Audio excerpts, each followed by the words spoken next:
Shalom Ibu Bapak, Saudara-saudari. Hari ini kita melanjutkan PA dan judulnya adalah Yerusalem luput dari kepungan Sanherib. Dan ini bagian kedua, yaitu dari Yesaya 37 ayat 21 sampai dengan 38. Silakan Ibu Windarini membacakan. Dan kita diingatkan bahwa bagian ini bersambung dari minggu lalu, bahkan dari minggu sebelumnya. Ya, jadi 36 dan 37 itu menjadi satu kesatuan. Mari kita membaca mulai dengan ayat 21. Demikian firman Tuhan. Lalu Yesaya bin Amos menyuruh orang menemui Hizkia dengan pesan, "Beginilah firman Tuhan Allah Israel tentang yang telah kau doakan kepadaku mengenai Sanherib, Raja Asyur. Inilah firman yang telah diucapkan Tuhan mengenai dia. Putri Sion, anak darah itu, telah menghina engkau, mengolok-olok engkau. Putri Yerusalem telah menggeleng-gelengkan kepala di belakangmu. Siapakah yang engkau hina dan hujat?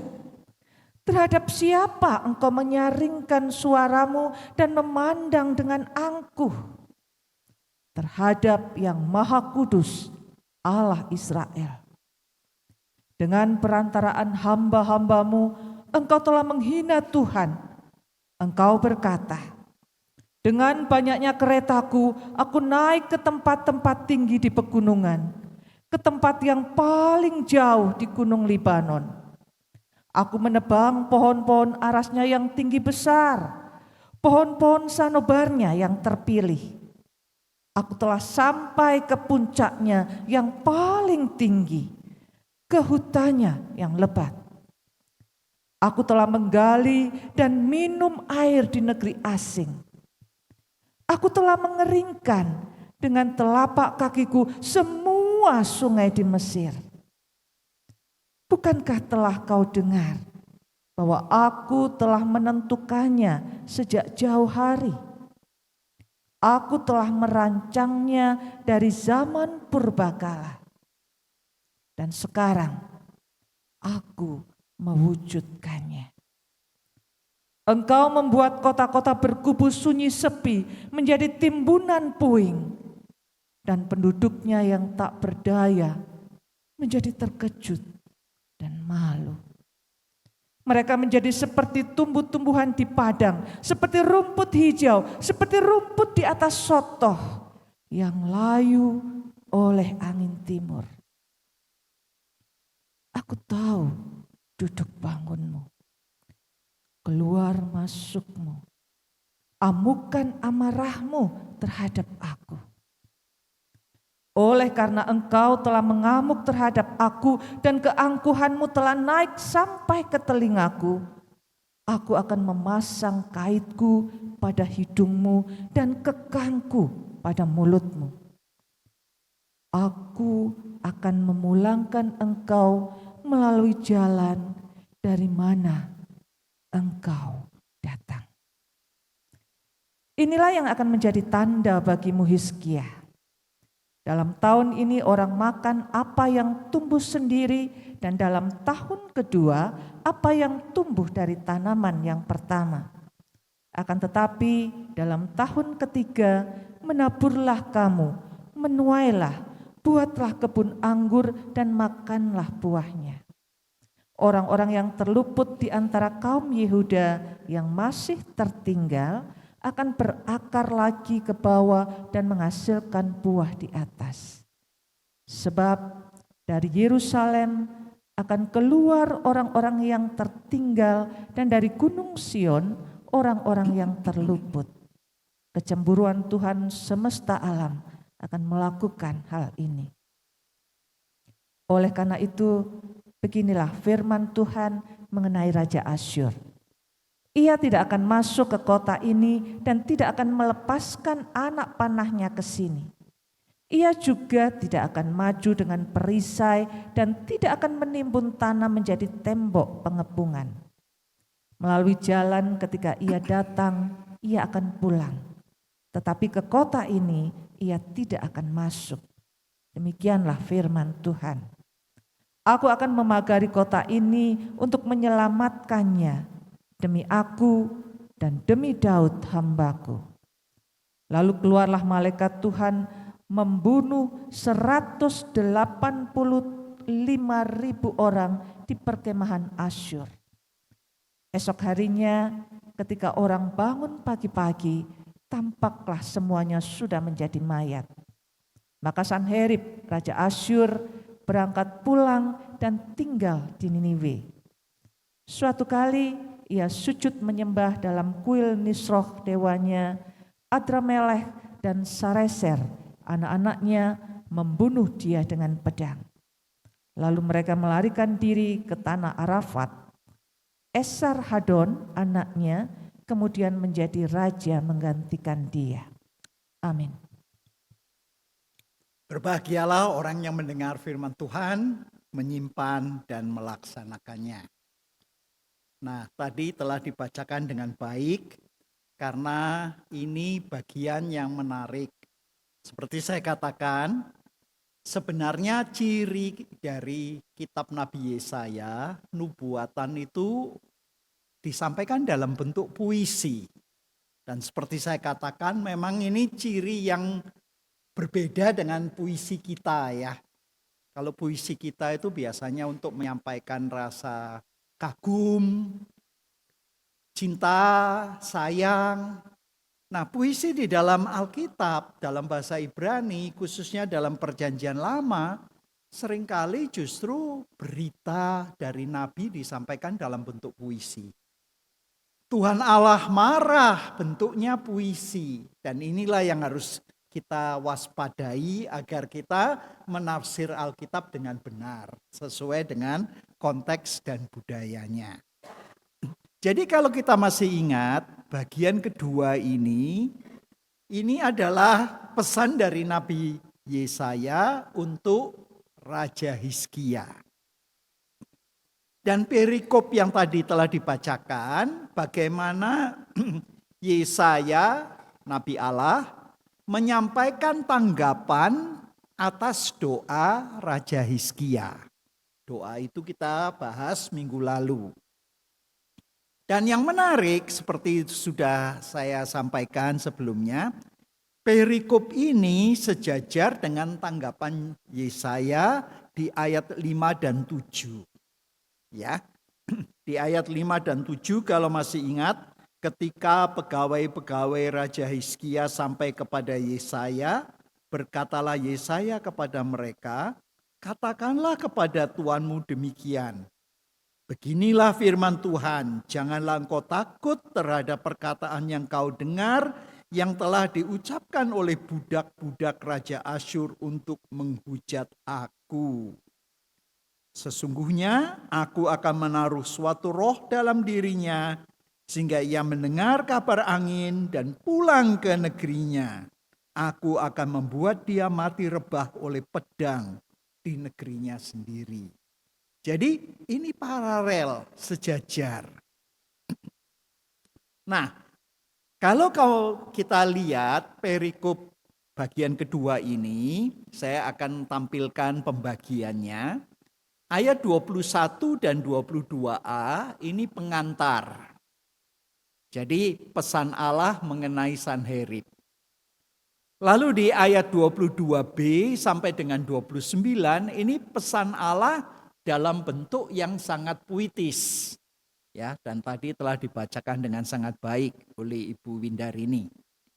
Ayat 30 sampai dengan 32 ini tanda.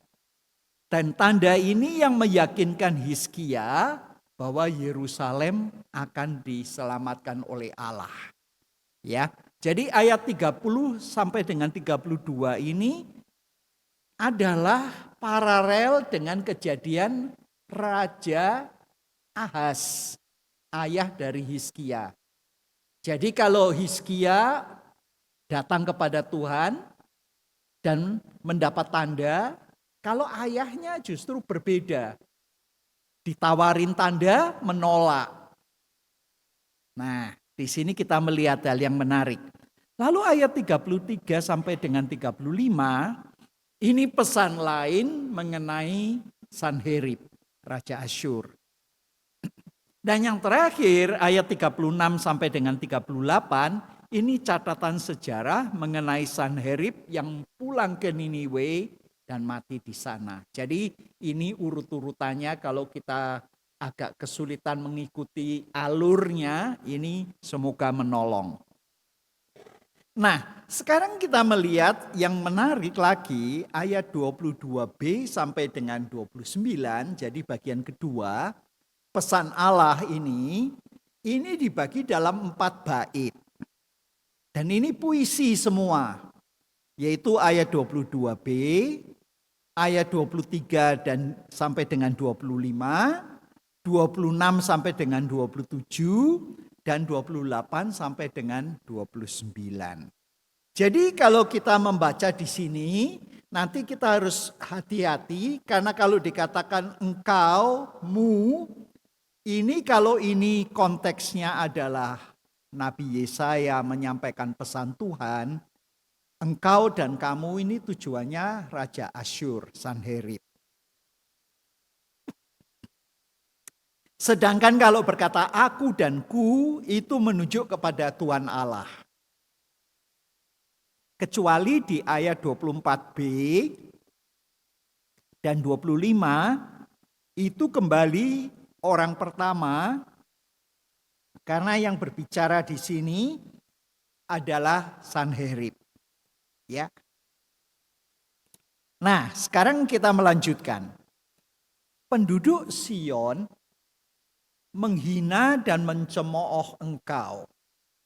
Itu adalah bahasa yang lebih memudahkan. Karena kalau kita baca, tadi dalam bentuk puisi. Karena bentuknya puisi seolah-olah, loh yang diajak bicara nih siapa? Putri Sion, anak dara itu, telah menghina engkau, mengolok-ngolok engkau. Lalu paralelnya Putri Yerusalem telah menggeleng-gelengkan kepala di belakangmu. Siapa maksudnya?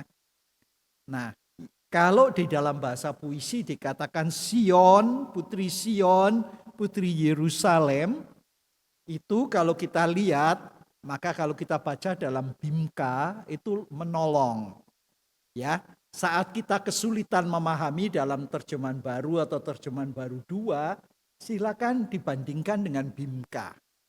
Karena di sana diterjemahkan penduduk Sion menghina dan mencemooh engkau. Warga Yerusalem menggeleng-gelengkan kepala di belakangmu, mengejek engkau. Jadi yang dimaksud Putri Sion, Putri Yerusalem ini penduduknya. Tetapi dalam bahasa puisi dibaca dengan kotanya. Ya.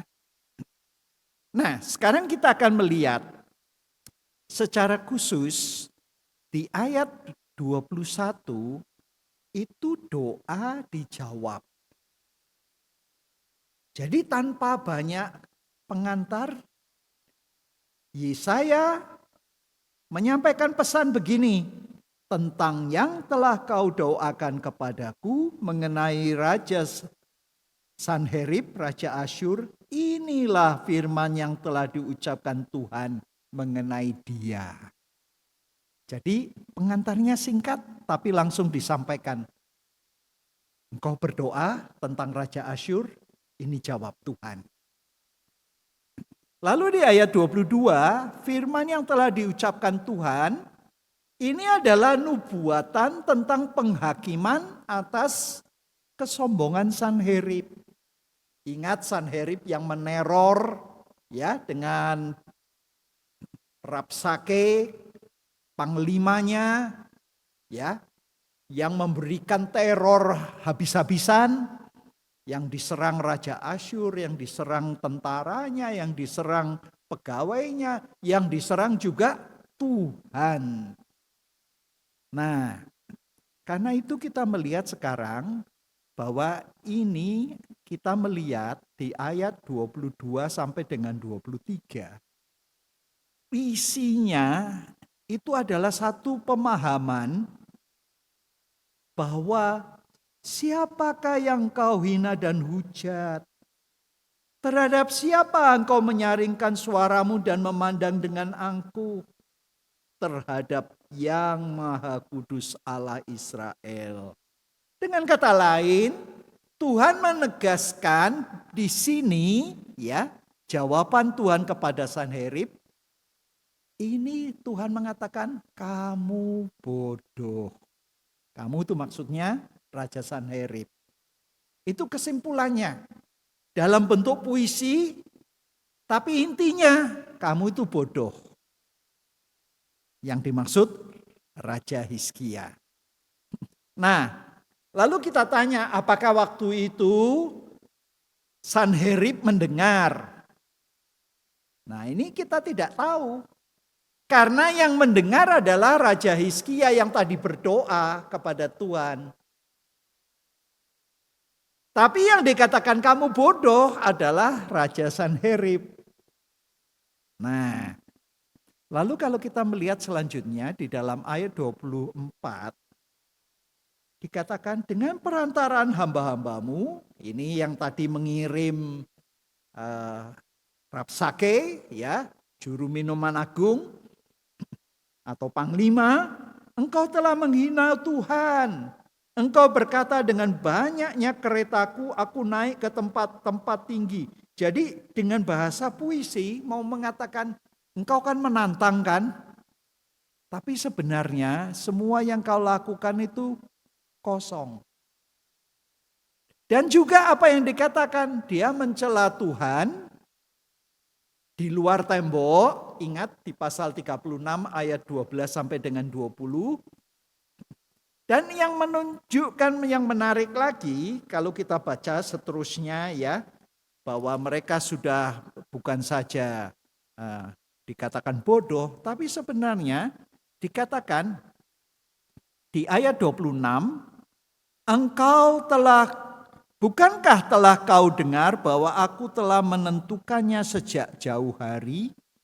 Aku telah merancangnya dari zaman purbakala dan sekarang aku mewujudkannya. Engkau membuat kota-kota berkubu, sunyi sepi menjadi timbunan puing dan penduduknya tak berdaya menjadi terkejut dan malu.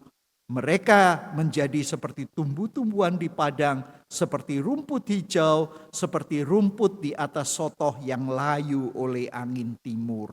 Dengan bahasa puisi sekali lagi ditunjukkan Asyur akan menerima ganjaran dari Tuhan. Karena apa? Semua ini sudah direncanakan oleh Tuhan Allah. Tuhan sudah menentukan mengapa? Karena Sanherib itu menipu Raja Hizkia dengan berbagai cara. Mengatakan kamu tidak mungkin menang. Tuhanmu tidak akan bisa melepaskan. Jadi di sini kita melihat bahwa kalau Tuhan mengizinkan nanti semua terjadi, kehancuran terjadi, bahkan di ayat 37 dikatakan padang rumput itu biasanya kan hijau terus. Tapi dikatakan ini bukan padang rumput, ini rumput yang tumbuh di atas atap. Ya, perhatikan rumah Indonesia, saya perhatikan karena banyaknya curah hujan, seringkali di atas atap kan ada tumbuh-tumbuhan yang tumbuh ya. Itu bisa dibawa bijinya oleh burung, bisa juga karena banyaknya curah hujan lalu timbul. Namun dikatakan kalau atapnya bangsa Israel zaman dulu itu datar. Dibuat dari tanah yang dipadatkan. Kadang-kadang bisa tumbuh. Tapi kalau kena panas matahari dan ini dari wilayah yang memang kering, cepat layu. Nah, ini untuk menggambarkan teriknya matahari dan angin panas akan membuat semuanya itu tidak mempunyai daya lagi. Dengan kata lain, semua yang diringkaskan dari ayat 24 sampai dengan 27 bahwa Raja Sanherib bukan saja bodoh tetapi penipu. Ya, itu kesimpulannya. Nah, selanjutnya dikatakan, aku tahu duduk bangunmu, ayat 28, keluar masukmu, amukan amarahmu terhadap aku, ya, oleh karena engkau telah mengamuk terhadap aku dan keangkuhanmu telah naik sampai ke telingaku. Nah, ini yang menarik. Aku akan memasang kaitku pada hidungmu. Hidung itu nanti akan dipasangi pancing. Lalu dikatakan kekang pada mulutmu. Mulutmu akan diberangus. Engkau akan pulang melalui jalan dari mana engkau datang. Jadi ada kait, ada gelang, ada kekang logam. Ini untuk biasanya dipakai untuk membawa tawanan. Kalau mereka menang perang, musuhnya biasanya ditawan dengan cara begitu. Mulutnya, hidungnya, ya, dikait. Nah, sekarang dikatakan Tuhan akan melakukan itu kepada Raja Sanherib. Nah, dengan kata lain, apa kesimpulannya? Yang ketiga, selain dikatakan bodoh, penipu, sekarang dikatakan kamu akan dihabisi. Nah, ini jawab Tuhan. Jawab Tuhan pada doa Raja Hizkia. Nah, bagaimana kalau Anda berdoa lalu jawab dari Tuhan begitu panjang lebar menunjukkan bahwa Tuhan akan bertindak pada orang yang ingin mencelakakan saudara-saudari. Kita merasa begitu banyak teror, kita bawa itu ke depan tangan Tuhan. Tuhan, bukan saya yang diserang, Tuhanlah yang diserang. Tuhan, silakan. Nah, di sini kita melihat bahwa jawaban Nabi Yesaya ini kalau kita tidak mengerti konteksnya agak sulit mengertinya. Tapi mudah-mudahan dengan saya menjelaskan ini, sekarang kita melihat vonis dijatuhkan oleh Tuhan sendiri. Kamu bodoh, kamu penipu, kamu akan dihabisi. Nah, ini didengar oleh Raja Hizkia yang memohon pertolongan Tuhan. Dan disebut tandanya ayat 30, tandanya apa? Ini yang tanda yang sama diberikan kepada Ahaz. Tanda akan diberikan keselamatan. Yehuda yang tinggal sisa itu akan diberikan kesempatan untuk hidup lagi. Bahkan dikatakan tahun pertama makan apa yang tumbuh. Tahun kedua nanti dari yang tumbuh akan tambah lagi itu yang dimakan. Lalu tahun ketiga boleh menanam lagi. Artinya semua sudah aman, tentram, hidup kembali normal, bisa bercocok tanam, bisa membuat kebun, bisa menanam hasil untuk dimakan. Nah, di sini kita melihat bahwa yang dimaksud tentara Asyur itu memang menguasai lahan pertanian di sekitar Yerusalem sekitar 3 tahun. Ya, menurut catatan sejarah antara tahun 703 sampai dengan 701 sebelum Masehi. Dan ini yang membuat kelaparan di Yerusalem. Namun sekarang akan dibalik. Tuhan akan mengubah 3 tahun kelaparan hilang. Sekarang akan diubah. Mereka akan kembali bisa menikmati hasil tanaman. Tahun ketiga artinya 3 tahun dulu sudah lewat. Sekarang 3 tahun yang baru. Di bawah berkat Tuhan. Dipulihkan. Dikembalikan. Ya, dan di sini kita melihat orang yang luput dari kaum Yehuda yang masih tertinggal, ingat yang tersisa, akan berakar lagi ke bawah, menghasilkan buah di atas, ya, dan seterusnya. Dan yang menarik, kalau kita lihat sekarang langsung ke ayat 34, melalui jalan ketika ia datang, ia akan pulang. Tetapi ke kota ini ia tidak akan masuk. Demikianlah firman Tuhan. Siapa yang dimaksud? Ini adalah Raja Sanherib. Dia datang mau mengambil alih Yerusalem, tapi akhirnya dia pulang. Dan itu ingat yang tadi saya sudah bacakan di ayat 7. Aku akan membuat ia mendengar kabar angin dan pulang ke negerinya. Jadi 2 kali diingatkan. Nah, dan akan dimakan pedang di negerinya sendiri. Namun kalau kita mau melihat, sekarang menarik.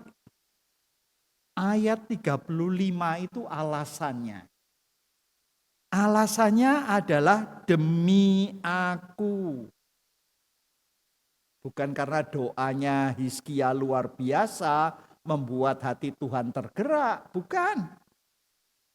Demi aku. Artinya apa? Doa yang berdoa memang Hizkia. Tetapi yang menghasilkan keselamatan bagi Yerusalem dan sisa penduduk di Yerusalem siapa? Karena Tuhan menyelamatkan umatnya. Karena reputasi Tuhan tidak dibiarkan dihina oleh Raja Sanherib. Dan selain itu, bukan saja reputasi Tuhan dipulihkan, kan dihina-hina mati-matian, dan demi Daud hambaku. Nah, di sini kita diingatkan bahwa Daud walaupun penuh kekurangan, namun satu hal yang membuat Daud selalu diingat dan Tuhan membuat janji dengan Raja Daud, karena waktu Daud jatuh dalam dosa yang paling dalam, dia bertobat dan bangkit lagi. Dia merendahkan diri, dia mau mengakui, karena itu dipulihkan sampai Tuhan berjanji dikatakan, demi aku dan demi hambaku Daud, engkau akan diselamatkan. Nah, mudah-mudahan ibu bapak bisa menangkap betapa pentingnya. Ya, memang kita bukan orang yang sempurna. Tidak ada orang yang sempurna, namun Tuhan memberi peluang kalau kita mau berbalik kepadanya.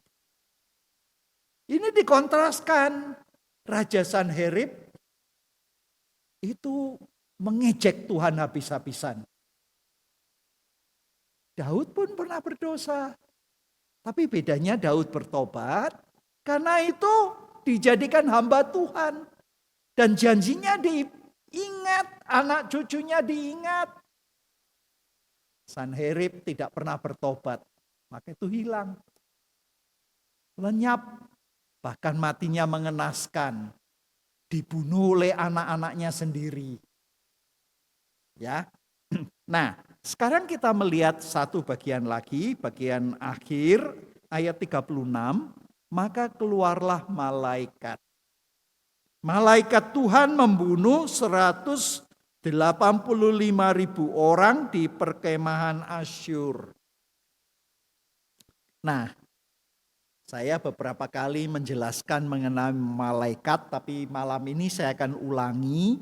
Dan silakan saya tampilkan ini saya foto dari Alkitab edisi studi. Jadi teman-teman yang belum mempelajari mendalam atau mulai agak lupa ingin refreshing lagi, silakan baca. Cuma setengah halaman tapi sangat membantu. Mengapa? Karena informasi ini yang membuat seringkali ya, termasuk guru sekolah minggu, namun saya bersyukur sekarang guru sekolah minggu di GPTKP sudah baik ya. Dulu kalau ada Natal selalu tampil dengan sandiwara, lalu ditampilkan malaikat. Lalu apa? Malaikatnya punya sayap. Lalu kalau ditanya di mana di Alkitab? Oh, saya lihat di gambar, Pak. Nah, ini satu bukti bahwa kita jangan dipedaya oleh gambar-gambar populer. Karena tidak membedakan mana yang malaikat, mana yang kerub, mana yang serafim. Ingat minggu lalu saya menjelaskan tentang gambar yang di podium ini yang disebut kerub. Berbeda dengan malaikat, karena ini memang punya sayap satu pasang. Kalau malaikat tidak pernah punya sayap. Ini nanti dijelaskan ya, baca sendiri. Nanti saya terangkan sebagian. Nah kalau serafim itu sayapnya 3 pasang. Ya, kalau nanti ingin baca lagi itu di Yesaya pasal 6. Nah, di sini jelas malaikat, bukan serafim, bukan kerubim. Nah, apa maksudnya? Karena dalam Alkitab nama malaikat itu artinya utusan.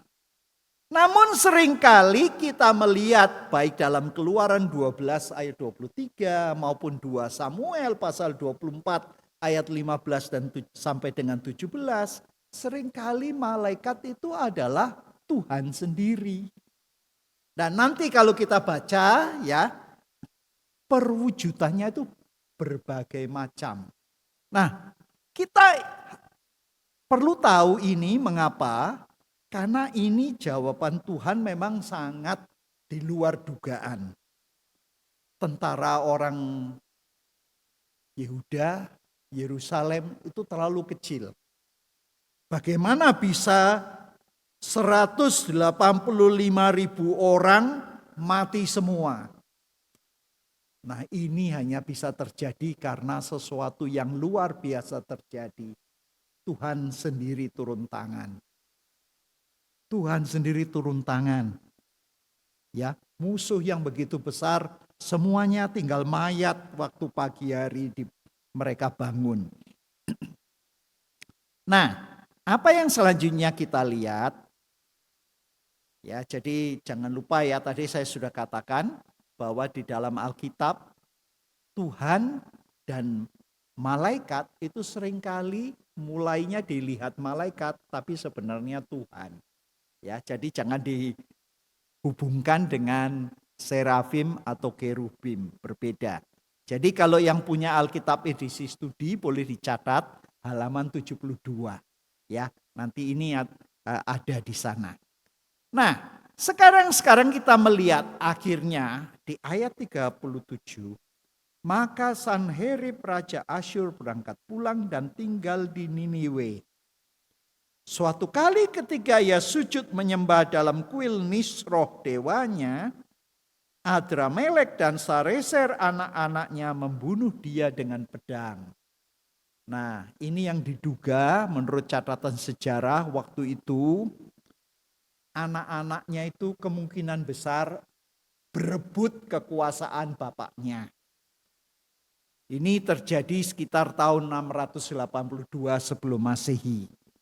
Putra-putranya sendiri yang membunuh dalam perebutan kekuasaan.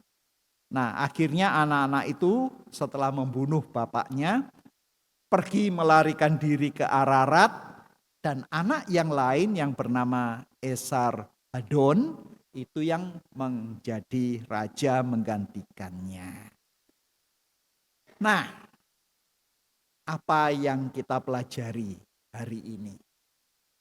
Nah, ini menarik sekali. Ringkasnya, pada waktu Raja Hizkia mendapatkan teror itu mula-mula disampaikan dengan kata-kata oleh Rabsake, panglimanya Raja Sanherib kepada utusannya Raja Hizkia. Teror kedua secara tertulis melalui surat. Tetapi 2 kali Hizkia membawa semua itu ke dalam rumah Tuhan dan berdoa. Dan memohon kepada Nabi Yesaya untuk membantu. Nah, di sini kita melihat akhirnya, jadi ini yang akan menjadi renungan kita, ada 2 pokok. Dan ini mengajak kita lebih berpikir sambil membaca lebih cermat ya. Nah, saya bacakan dulu, nanti kita bahas bersama-sama. Di dalam hal ini, pertanyaan saya yang pertama adalah berdasarkan perikop Yesaya 37 ayat 21 sampai dengan 38, apakah Tuhan menjawab doa Hizkia karena doanya itu penuh emosi? Dan doanya itu, argumennya itu membuat Tuhan terharu. Apakah itu? Nah, kalau bukan, apa yang membuat doa Hizkia dijawab oleh Tuhan? Nah, nanti yang kedua, bandingkan Yesaya pasal 37 ayat 34 dengan 37 ayat 7. Ya, nanti dua-dua ayat itu dibandingkan. Pelajaran apa yang Anda petik dari teks-teks ini? Duanya itu dibandingkan. Lalu apa penerapannya bagi kita yang hidup di sini dan kini? Nah, mari kita menutup dalam doa. Setelah itu kita akan berdiskusi. Ya, kalau ada yang belum jelas ingin bertanya dulu juga silakan. Marilah kita berdoa. Ya Bapa Surgawi, kami mengucap syukur Tuhan petang ini kami dibukakan sekali lagi kebenaran firman Tuhan. Bagaimana Tuhan, kami melihat bahwa doa Raja Hizkia dijawab oleh Tuhan dengan cara Tuhan sendiri. Dan kami melihat penyelesaian yang sungguh di luar pikiran manusia. Namun kami bersyukur Bapa, bahwa kami belajar satu teladan yang baik. Bagaimana kami harus berdoa. Karena kami tahu Bapa, doa itu bukan untuk membuat Tuhan dibujuk atau Tuhan terpengaruh karena permintaan kami, tangisan kami. Namun Tuhan, kami belajar bahwa Tuhan adalah Tuhan yang besar. Tuhan yang hidup, Tuhan segala bangsa. Justru yang menghina Tuhan, yang mengolok-olok Tuhan yang hidup, akan memetik kebinasaan. Bapa, bantu kami agar petang ini kami mencamkan firman Tuhan ini dan meyakini siapa Tuhan yang kami sembah. Tuhan yang dapat melindungi kami, menjaga kami dengan cara Tuhan yang luar biasa. Bapa, beri agar firman-Mu tanam dalam hati kami, agar kami boleh melaksanakannya dalam hidup sehari-hari. Terima kasih Bapa. Di dalam Yesus Kristus kami berdoa. Amin.